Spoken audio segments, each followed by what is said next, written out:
Bisa dibayangkan jika misalnya kamu nih, Hmm, sebagai orang yang mencintai seseorang ya, diberikan kesempatan untuk kembali ke masa lalu untuk is bertemu pasanganmu. Ya, benar. ini adalah salah satu film dari Yandy Lauren yaitu Sore Sore. ya, adaptasi dari sebuah web series Ya, yang sempat viral tahun 2017. ya betul sekali. Ini adalah, sutradara pemenang FFI kan? Oke, Iya. betul Sebagus dan apa filmnya ini deh? ya mungkin bisa bagus, bisa tidak karena, kita lihat track record-nya, ya Nah, filmnya cukup bagus sih. bagus sih ya. Ya, Oke. jadi kali ini kita bakal full spoiler review ya. Oke, Yang belum review. nonton silahkan tonton dulu, karena ini Oke. udah lewat hampir semingguan ya. Seminggu Mhm. dan traffic-nya naik terus nih. Mhm. Kita bakal bahas juga Mhm. konspirasi-konspirasi ending-nya kayak apa. Wah, Dan ini dia di Roll and Review Sore, sorry. istri dari. Masa depan.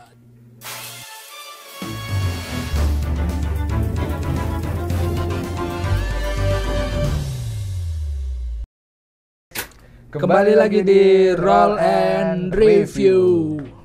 Bersama Denarma. Dan saya Yama Karisma. Kali ini kita akan mereview full spoiler ya. Ya, betul. Salah satu film dari Lauren. Yandy Lauren. Oh, Iya. Yandy Lauren. Ya, bisa dibilang ini salah satu Oke. film terbaik tahun ini. Setuju nggak? Setuju nggak? Calon. Mungkin Calon. nanti di Salah akhir satu. tahun. Salah satu. Oh, salah satu. Oke. FFI. Oke.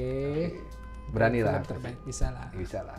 Oke, jadi kali ini yang udah nonton kita kumpul di sini, kita bakal bahas teori dan lebih mendalam ya. Ya, betul. Secara teknis ada dan juga secara feeling juga ada ya dari nonton ini.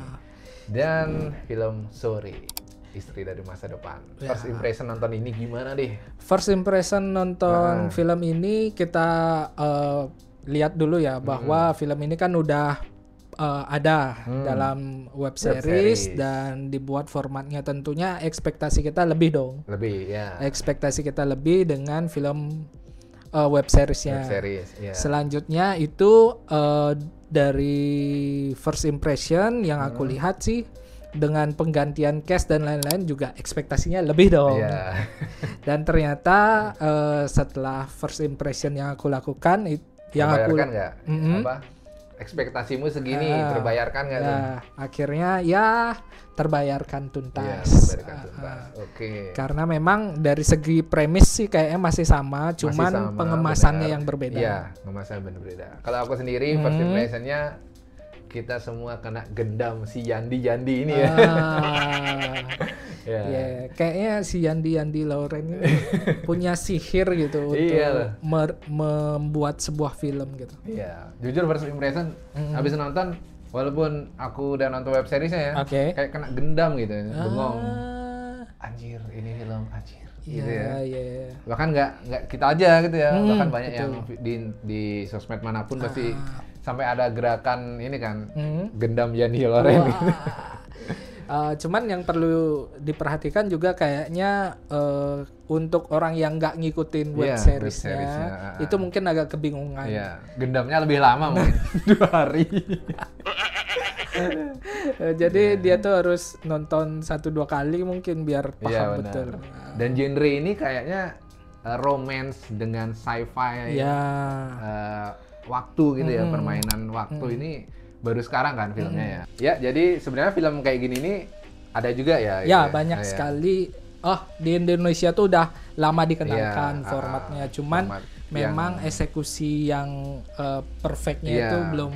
belum bagus. Tapi yang film itu Vino G. Bastian, Nah, itu salah satu referensi juga ada Iya. dari filmnya Vino G. Bastian Iya, yang Sabar Ini Ujian. ya. Nah, Terus itu juga Kembang Api. Api juga kemarin itu tentang time travel. Apa lagi ya? Yang kalau di luar negeri udah banyak ya kan di gitu luar ya. negeri banyak Predestination, banget. Source Code itu yang looper gitu banyak. Ya. Tapi memang untuk Sore ini dipadukan dengan time travel dan juga romance kan. Ya, romance. Di Indonesia sepertinya ya baru inilah ya yang ada. Mungkin kalau kalian tahu yang lain silahkan komen. Dan ya sepertilah first impression kita dan mewakili banyak orang yang kena gendam gitu. Ya, gila sih si Yandy ini ya. Oke, untuk ini plot ceritanya gimana nih? Seperti yang Untuk kalau dari segi cerita itu lebih komplit sih sebenarnya di web series. Di sini web series. Emang iya? Ini ya maksudnya lebih kompleks. Ya, lebih kompleks. Bukan komplit kan? Lebih panjang lebih juga panjang. di web series, terus romance-nya atau hal-hal yang lucu gitu lebih banyak di web series. Di sini tuh lebih ke kalau misalnya yang di Lauren menceritakan ulang, kayaknya nggak sebagus itu series, deh. Nggak sebagus itu deh. Maksudnya yang nonton juga nggak bakal se-miss ini gitu. Karena dari cerita itu pasti bakal gitu-gitu aja. Iya sih. Walaupun isinya juga gitu-gitu aja karena di looper ya. Nah ini suatu kecerdikan dari penulisan Jandy Lauren menurutku ya. Karena format cerita dan alur cerita itu udah semua orang tahu. Iya. Yang udah nonton web series pasti kalian ngerasain kalau ini tuh pelebaran ceritanya itu dikemas dengan apik gitu loh. Betul. Pinter juga gitu. Kreatifnya gimana ya dibilangnya? Ya pinter banget si Yandi gitu ngelebarin cerita. Dan Jandy Lauren di ceritanya ini lebih memainkan emosi. Iya, benar. Dibanding dengan cerita. Kalau menurutku. Sore versi web series ya. Iya, betul. Tokoh sorenya ini lebih ditekankan banget di versi film ini ketimbang di web seriesnya. Ya. Karena memang layak ya kalau jadi film besar pasti pengembangan cerita. Nah, itu pengembangan ceritanya itu loh yang bagus di sini. Iya. Dan mungkin kalau yang belum nonton web seriesnya, yang udah kita bilang tadi kena gendamnya mungkin bisa.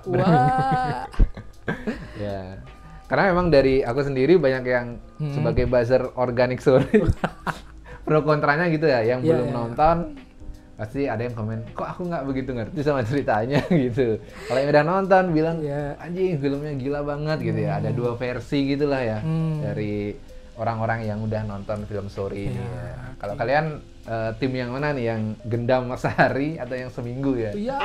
Ya. Dan untuk acting gimana nih?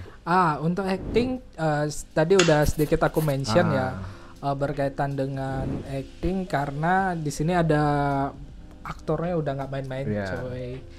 Aktornya Dion Wiyoko, terus Sheila Dara, cameo-cameonya juga lumayan. Matias Mucus. Dan aku garis bawahi ya, acting bule-bule di sini lebih bagus daripada bule-bule Squid Game ya. Ini harusnya pihak Netflix tuh kalau ngecast bule yang kayak gini loh gitu ya. Walaupun ini artis lokal Kroasia ya, dan itu kan kabarnya dia masuk ini juga Oscar, sempat betul. masuk Oscar. Ya layak lah gitu. Tapi emang sebenarnya Netflix itu pressing budget, bro. Squid Game enggak ya? Oh enggak ya. Squid Game enggak ya? Dia itu pressing budget. Itu harusnya 1 season jadi 2 season loh. Iya itu makanya. Karena dia kapitalisasi. Iya. Cuman budgetnya gede tuh untuk Squid Game. Harusnya sih ya. Ya itulah, mungkin banyak bilang sih karena gaya penulisan ya kalau Squid Game. Karena dia POV orang Korea yang mau mencoba ngomong Inggris gitu. Iya, betul. Kalau Yandi kan ya Indonesia tidak memungkiri Inggris kita lebih bagus daripada Korea kan. Ya, betul Jadi sekali. POV penulisnya itu dari ngambil si bully itu bagus gitu. Dari menggambarkan orang asing dalam ceritanya itu si Yandi bagus banget di sini. Balik lagi ya ke aktor-aktor actingnya. Sheila Dara di sini punya proporsi yang full ya. Gila sih Sheila Dara. Dua main karakter ini juga saling mengisi lah. Saling mengisi dan entah gimana ya kalau dilihat-lihat itu Sheila Dara itu emang menjiwai sekali Suri. Terlepas dari kita membandingkan kedua karakter Suri sebelumnya. Iya, Suri sebelumnya. Tika Bravani, respect. Walaupun itu juga masih mengisi di mengisi di hati itu. Suri versi Tika Bravani. Ya. Gimana? Suri lanjut. Sheila Dara. Sheila Dara itu sangat memukau di filmnya, dan emosinya juga sebagai perempuan yang mencintai seseorang. Lebih bucin lebih bucin sampai akhirnya time travel ke benua Arktik dan lain-lain mencari suaminya, melihat jejak-jejak napak tilas setelah kematian suaminya. Itu sangat keren sekali. Dan aku notice juga, jadi kalau kalian udah nonton beberapa kali sore gitu ya, lihat mata dari Sheila Dara. Gitu. Iya betul. Itu setiap scene itu beda. Scene pertama, hai aku sore. Jadi memang dalam film ini tuh semua emosi, semua rasa dicurahkan dari mata ya. Coba kalian kalau nonton ya, dari Sheila Dara itu dan Dion, matanya lihat, mata mereka berbicara berbeda-beda gitu setiap scene ya. Betul. Yang waktu pertama kali masih senang gitu ya. Baru kedua ada, terus yang udah capek gitu udah, terus yang ending udah ya masa ngulang lagi sih dari awal itu matanya tuh udah dari mata kita ngelihat banget ekspresinya tuh kayak dia udah putus asa gitu, desperate. Terus ada salah satu adegan yang dia udah frustasi nih, aku nggak mau lah nemuin si Joe lagi gitu. Dia bangun pergi kan, dia nggak mau nemuin, akhirnya namanya jodoh ya, udah kerja sama orang, jahitin bajunya dia. Oh itu scene yang bikin aku agak nyes juga gitu ya. Gagal move on. Iya itulah, dan dari matanya itu juga kelihatan gitu. Dan memang mata di sini di film Sorry ini seperti Easter egg gitu ya. Oke. Mata dan air mata. Gitu. Oh anjay. Oh ya. Sinawal air mata itu tetesan air mata ya, itu sedikit Easter egg ya. Dan untuk Joe ya berperan being Joe gitu ya. Dia orang yang keras kepala gitu. Tapi kayaknya mungkin kalau dibilang ada kesulitan sih kayaknya enggak ya, karena Dion juga udah pernah sebagai Joe juga. Ya. Challenge-nya justru di Sheila Dara challenge-nya, dan memang Dion pun kayaknya dari dulu sampai sekarang mukanya ya gitu-gitu aja, cuman agak tua aja sih. Kelihatan. Kalau setelah aku bandingin seriesnya, dulu Dion tuh muda banget ya. Sekarang udah agak tua gitu. Tapi good lah. Terlihat juga. Udah bagus sih semuanya, actingnya perfect match gitu, emosinya dapat ya, kembali lagi matanya emang semua dari mata. Betul. Dari mata turun ke masa lalu. Masa lalu. Di ending kan juga mata jadi titik poinnya kan. Oke. Salaman matanya, wah itu. Oke, lanjut. Sih. Untuk dari ini ada komentar nggak dari apa ini? Dari case-case yang lain? Case-case yang lain. Pablo. Ya itu kan Pablo keren itu ya. Keren. Masalahnya gini. Seorang aktor. Dia aktor nominasi Oscar, memerankan aktor yang nggak bisa acting. Ya kan? Ya, betul. Itu keren makanya. Dia acting pura-pura nggak bisa acting gitu. Betul. Ya itu jadinya keren sih. Yang kurang mungkin Matias Mucus aja ya. Mungkin dia nggak belajar bahasa Kroasia. Nggak ada dialog. Respect Pak Matias Mucus, cuman actingnya ya. Ya karena itu, dan itu di web series nggak ada kan, ternyata ada menyimpan luka gitu. Betul. Oke, lanjut. Sinematografi. Ini Sinematografi di sini setiap scene demi scene tuh emang kita sangat dimanjakan ya. Jadi emang harus upgrade sih sebenarnya. Kalau misalnya dari web series yang basisnya itu cuman di YouTube atau apa, dan ingin mengangkatnya ke layar lebar, emang harus benar-benar disajikan. Dan emang yang di Lauren dan beserta timnya udah klop banget lah. Ya klop banget, dan situasi persyutingan itu sehat gitu. Betul. Kita lihat di behind the scene tuh mereka tuh bikin film, bikin karya tuh kayak bikin ini ya, tugas kuliah yang sama-sama bangun gitu.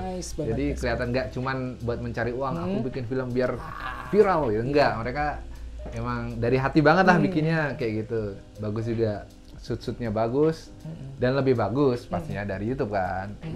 Tapi mungkin ini juga bisa dibilang jadi salah satu pembuktiannya yang di Lauren ya, karena itu kan sebenarnya proyeknya dia juga sebelumnya. Jadi dia harus membuktikan dong gimana setelah sekian tahun berkarya dia harus memberikan yang terbaik juga gitu. Jadi sebuah pembuktian bahwa dia tuh harus upgrade skillnya dan lain-lain. Walaupun udah FFI. Betul sekali, mantap. Udah FFI tambah upgrade gitu ya. Harus upgrade dong. Masa filmnya nggak bagus? Menurun gitu ya. Udah bagus FFI, tambah naik lagi standarnya. Dan ini salah satu film yang syuting di luar negeri yang sukses ya gitu. Kemarin tuh ada filmnya Ko Ernest, film syuting di Korea, agak gagal. Kasihan juga sih. Ini udah balik modal sih. Ya cerita film balik modal lah ya, PH-nya balik modal lah. PH-nya balik modal. PH-nya Ko Ernest rungkat di situ. Ya, emang seperti Joko Anwar bilang kan, film itu fondasinya skenario kan, penulisannya emang kuat banget sih si Yandi Loren ini, si Yandi. Scene sinematografi yang paling bagus itu menurut Yama yang inilah apa namanya di sore, melihat sore itu. Oke, adegan sore, melihat sore. Adegan sore sama yang ending salaman itu oke lah ya. Oke. Sebenarnya yang aku lihat ending salaman itu harus menjawab semua pertanyaan-pertanyaanku di web series. Bukan di 30 menit. 40 menit sebelumnya kan. Maksudnya kayak di salaman itu tuh langsung flashback tuh. Langsung flashback, oh ternyata emang terjawab tuh kenapa sore itu bisa time travel, bisa melakukan menjawab lah, benar. Menjawab semua. Jadi itu hal yang sulit sebenarnya. Jadi bisa aja nih flashback, tapi kan nggak jelas. Tapi di sana itu digambarkan banget, sangat bisa menjawab. Menjawab. Dalam mungkin berapa ya? Semenit, 2 menit scene-nya itu. Nah, jadi itu sangat menjawab. Tapi kurang lama ya, terlalu cepat. Ini mirip scene-nya di Kisah Tanah Jahanam juga, flashback gitu. Cuman sore lebih masuk akal. Iya, betul. Dan di sini konsep time travel-nya pun masuk akal sih, maksudnya dijawab. Sesuai dengan TVA. Iya. Dia pecinta Marvel. Dan untuk tata musik scoring ya. Oke, untuk penataan musik dan scoring di sini aku yakin ya, kalau film ini nggak ada scoring yang tepat, nggak ada scoring yang benar-benar kayak menggugah selera kita, itu bakal nggak bagus banget, nggak bagus banget. Ya cuman film aja gitu. Tapi di sini scoringnya sangat berperan penting.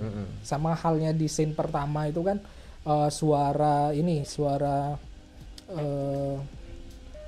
kayak melodik terus scoring piano dari kapal yang menghantam kapal pemecah es pemecah es itu tuh udah ini udah bermain banget nih scoring di sini sampai di sepanjang film pun juga terlihat gitu scoring itu sangat bermain sekali. Berhasil mengacak-acak emosi kita lah. Betul sekali.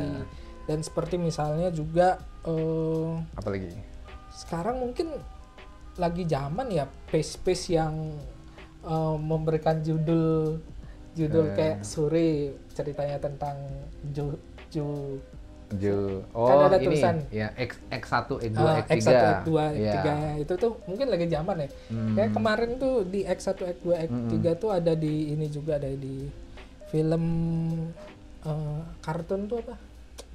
Kartun yang paling film terlaris sepanjang masa sekarang. Neza. Jumbo itu kan ada X1, X2, X3 ya juga. Iya. Nah, mungkin itu mungkin lagi zaman ya. Enggak sih, itu digunakan oleh Quentin Tarantino style. Gitu. Biasanya dia pakai gitu dah, cerita apa gitu. Film Quentin Tarantino biasanya kayak gitu. Tapi bagus juga gitu. Nah, itu salah satu. Tak kira itu lagi zamannya kayak gitu. Lagi meta gitu ya. Tapi film horor nggak sih? Kalau film horor nggak ada. Nggak ada gitu. Ya. Cuman dia emang lagi masuk aja. Tapi masuk juga gitu. Karena dia X1 kan Joe. X2 sore, X3, waktu. Ya, X3 waktu. Gitu. Konklusinya di situ waktu. Nah, ngomong waktu, kita bahas soundtrack. Nah, lirik dari lagu yang digunakan juga pas kan? Terbuang dalam waktu gitu. Itu pemilihan yang tepat sih dan jenius, dan itu emang si Yandi Loren juga suka dengan lagu itu. Dan Bara Suara kan sebenarnya lagunya udah rilis sebelumnya kan. Iya, sebenarnya itu jauh Covid kayak itu yang albumnya itu Pancarona itu kan waktu di X2 kan sore lagunya Pancarona. Itu liriknya kalau dibedah juga nyambung gitu. Jangan kau meragu. Itu kan sore pas saat dia ragu, udah ragu mau ngulang lagi. Betul. Itu keren banget sih ini yang Dan itu penempatannya tepat banget penempatannya sih. Kalau misalnya nggak ada soundtrack itu tuh sumpah filmnya pasti nggak bakal bagus. Iya, dan pas gitu ya. Pas banget. Oke, untuk art director dan tata busana di sini bajunya sore bagus ya. Sore bagus. Kayak dress gitu. Dan ini ya berkelas banget ya, kayak misalnya baju dinginnya yang di awal saat sore nunggu Jo di depan itu bagus juga. Kalau versi web series kan dia nggak pakai jaket, tetap pakai baju gini nungguin. Hai, selamat pagi. Ini lebih realistis ya karena di situ dingin. Dan penempatan rumahnya juga bagus ya, cocok dengan si Jo yang fotografer menyendiri, gitu. Tinggal di rumah yang rusty wood yang udah kuno gitu kan, mojok sendiri. Dan di web series kita kan nggak tahu kok dia introvert banget, tinggal di kota terpencil, ngapain di sana. Nah di film ini ternyata terjawab kan. Terjawab semua. Karena ini boleh spoiler, jadi ternyata itu ada problem dengan sang ayahnya. Nanti terjawab. Ya, mental illness. Trauma. Ya, childhood memory masih terjebak gitu ya. Terjebak dalam waktu dia masih kecil, anjir. Core memory tanpa orang tua. Iya, tanpa ayah itu. Wah. Siapa itu? Kita semua. Wah. Aduh, seperti itu ya. Jadi, oke, kita bakal bahas teori ending. Oke. Di ending banyak juga udah yang mention ya. Apakah ini akan masuk ke universe-nya Marvel atau Jadi atau gimana? Kalau menurut teori dari ending sore versi Marvel itu ada 3 ini ya.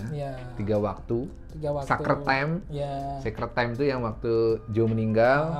Yang kedua yang dunia paralel yang si sore ngulang terus, itu pasti dia bakal branch cabang waktu. Dan sama yang ketiga alternatif yang good ending jadi betul. Sacred time itu yang bad ending. Yang alternatif, yang good ending yang kita tonton. Dan masalah yang paling banyak diperdebatkan di time travelnya gimana sih sore ini gitu, ya kan? Time travelnya di sore ini ya sebenarnya kalau dilihat dari ini ya, apakah itu hanya sebuah sci-fi apakah hanya ada dalam mimpinya sore yang mimpinya Joe atau mimpinya sore yang ingin kembali ke masa lalu dan dia bercerita, itu masih open ending lah ya. Open ending. Terserah penonton mendeskripsikan atau menangkapnya seperti apa gitu. Kalau aku lebih ke tim yang ini bukan perjalanan waktu tapi dia masuk ke mimpinya Joe waktu 3 tahun yang lalu gitu. Jadi ketika sore datang ke Arktik 3 tahun itu waktu setelah Joe meninggal, dia datang ke Arktik. Ya itu kan di bed yang sama kan dia tidurnya, ya kemungkinan ya ini analis gembelku dia mungkin masuk ke mimpinya dia. Jadi Joe yang di 3 tahun lalu dia masuk dalam ingatan mimpi gitu. Akhirnya kayak kita mimpi ketemu cewek cantik gitu lah, baru datang ketemu terus lihat di kehidupan nyata, kamu siapa, terus salaman kita sama cewek itu, keinget gitu. Kalau dirimu gimana deh? Teori time travel apakah masih ada gitu? Kalau aku sih ngelihatnya gini ya, mungkin karena ada hal yang nggak bisa dijawab oleh kita nih dari teori-teori time travel. Cuman bisa jadi kemungkinan emang time travel itu ada. Nah, dalam film ini ya maksudnya? Dalam film ini. Atau mungkin di dunia nyata tuh mungkin ada. Cuman belum terjawab sampai sekarang. Lord Rangga? Anjir. Ya mungkin. Nah ini masih probabilitas, probabilitas yang dimana kalau itu kan di Arktik pun kita nggak tahu tuh. Benar, kan katanya di sana nggak ada zona waktu. Nggak ada zona waktu karena memang dia tuh di atas kan, di atas. Jadi mau jam 1, jam 2, jam 3 itu kan kita nggak tahu. Apakah di sana ada sebuah teori yang membuktikan time travel itu ada dan kita kesana masuk ke zona ruang hampa, time loop atau apa gitu kan kita nggak tahu di sana. Nah kemungkinan di sana kalau menurutku gitu. Dan juga teori itu ada benarnya karena di scene awalnya sore, waktu Joe kan scene awal tuh Joe jalan, terus ke Aurora, Nah, itu. ada tetesan orang nangis kan. Sementara di ending ternyata si sore 3 tahun setelahnya itu dia datang nangis. Nangis. Ya. Nah itu mungkin nyambung kan. Nyambung bisa. Jadi analisisku terbantahkan oleh aku sendiri.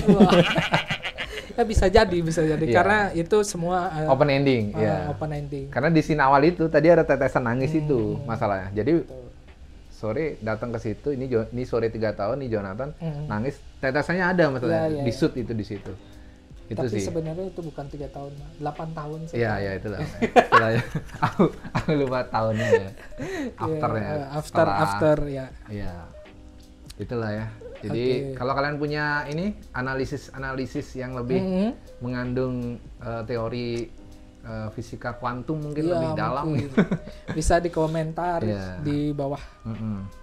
Mau milih yang beneran time travel atau itu cuman mimpinya Joe, akhirnya ketemu sore jadi good ending tadi. Ya. Dan overall film ini tetap aja film terbaik dan layak. Salah satu terbaik. Layak ditonton berulang-ulang ya. Iya, bisa. Jadi hari ini kamu nonton sama si A. Iya. Hari kedua nonton sama si B. Itu akan menimbulkan perdebatan yang berbeda-beda. Iya. Dan kalau kalian nonton yang kedua kalinya, itu sih aku ingetin lihat matanya Sheila Dara sama Joe. Lebih ngena sih. Atau mungkin kalau misalnya kalian nonton di bioskop yang kualitasnya kurang bagus, harus upgrade ke bioskop yang kualitasnya lebih bagus. Itu lebih keren. Iya, Karena soundnya keren banget. Di bioskop kesayangan kalian. Iya. Ya, jadi pro kontra udah kita jelasin ya. Skor berapa deh? Kalau skor di sini kalau boleh 10/10, aku akan ambil 10/10, tapi kayaknya ini 9/10. Sama, aku juga 9/10 karena 10/10 hanya milik Allah ya. Wah. Kesempurnaan hanya milik Allah. Jadi kita 9/10 ya. Oke, sampai jumpa. Saya Yama Karisma dan saya Dharma. Ini dia di Roll and Review sore, istri dari masa depan. Masa depan. Masa lalu. Kalau masa lalu mah thank you. Mantan ya. Oke. Wah.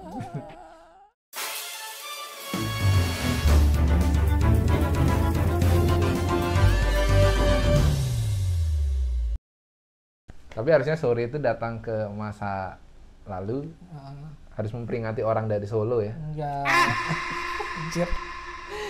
Enggak, harusnya sore datang ke masa lalu cari cowok lain, bro. Ngapain cari orang penyakitan?